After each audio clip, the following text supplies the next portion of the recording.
جربتي تخرطي اللحمة قبل كده؟ عايزة اقولك الموضوع ده فرق جدا في اللحمة، بتدوب في بقي دوب ملهاش حل.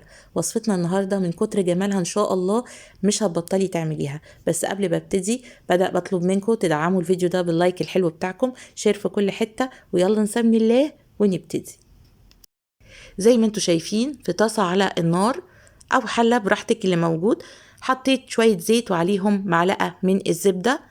واول ما الزبدة زاحت نزلت بالبهارات بتاعتي، معلقة صغيرة من الفلفل الاسود، معلقة صغيرة من الكاري، معلقة صغيرة من الكركم، ومعلقة صغيرة من الزعتر.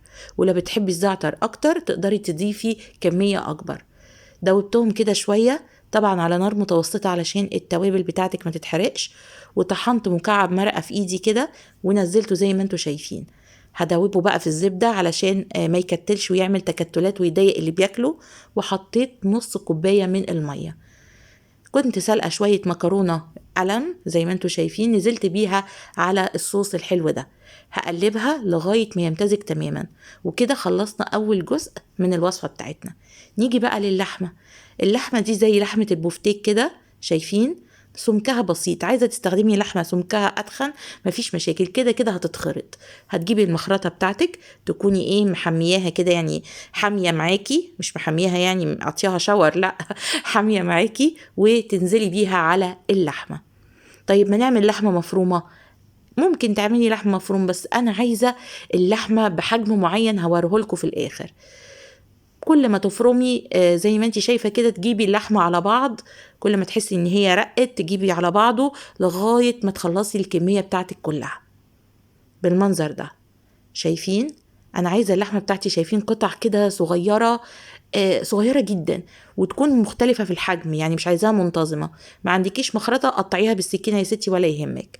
هنجيب معلقة من الزبدة عليهم شوية زيت، وأول ما الطاسة تسخن معاكي جامد ننزل بقى بحبة حبة من اللحمة بتاعتنا. ما تنزليش بالكمية كلها علشان الطاسة ما تبردش واللحمة تنزل ميتها وما يبقاش أحسن حاجة. أول ما ياخدوا لون من تحت كده فسحي للشوية اللي بعديهم علشان ياخدوا هما كمان الصدمة. اول ما كمية اللحمة كلها تاخد لون نبتدي بقى نقلب زي ما انتوا شايفين كده لغاية ما اللحمة بتاعتي احس كلها ان هي داخلة في السوا. طب اقول لكم على سر هيزود السوا معاكم. حطي معلقة صغيرة من السكر او نص معلقة حسب كمية اللحمة، وقلبي، ده هيسرع وهيلين معاكي الياف اللحمة. حطيت معلقة صغيرة من الفلفل الاسود ونص معلقة صغيرة من الملح، وبس كده، مش عايزة اكتر من كده، انا عايزة اللحمة تبقى بطعمها. هقلبها وابتدي اقفل عليها واسيبها. نعمل بقى الصوص الحلو بتاعنا. معلقة كبيرة من الزيت، معلقة كبيرة من الزبدة، واسيبهم يسيحوا مع بعض. هنزل عليهم بمعلقة كبيرة من البصل المفروم، يعني تقريبا نص بصلاية مفرومة ناعم خالص. هبتدي اشوحها كده لغاية ما تاخد اللون الذهبي الحلو. اول ما تاخد اللون الذهبي هنزل معاها بقى بالحبهان، فصين حبهان وفص ورق لوري، وتقدري تحطي ده في الاول خالص يعني وانتي بتقلبي البصلة. عليهم معلقة من معجون الطماطم. طب انا ما بحبش استخدم معجون الطماطم عشان المواد الحافظة، تقدري تستخدمي عصير طماطم فريش مفيش مشاكل. المهم بعد ما يتسبك يبقى في السمك او القوام اللي انا هوريهولك ده واللون اللي هوريهولك ده. زي ما انتي شايفة كده حسيت ان اللون فاتح شوية، قلت خلاص هضيف معلقة تاني من معجون الطماطم واقلب كده. وهسيب بقى الخليط بتاعي ده يتسبك تمام. بس طبعا هحيقه بملح وفلفل، فلفل اسود، عندك ابيض مفيش مشاكل، وشوية سكر. السكر عشان نعادل حموضة الطماطم، بتفرق جدا في طعم الصوص. هقلب كده واسيبها بقى تتسبك براحتها.